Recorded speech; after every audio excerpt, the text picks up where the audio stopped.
धर्मामध्ये ज्यांचा भेदभाव त्यांच्याकडे का म्हणून जावं हो.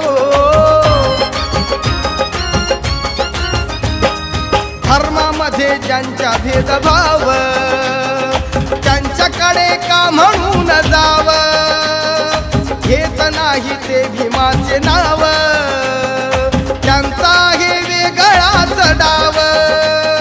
म्हणून राज्य सुरू केले त्यांनी प्रत्येकाने बना स्वाभिमानी.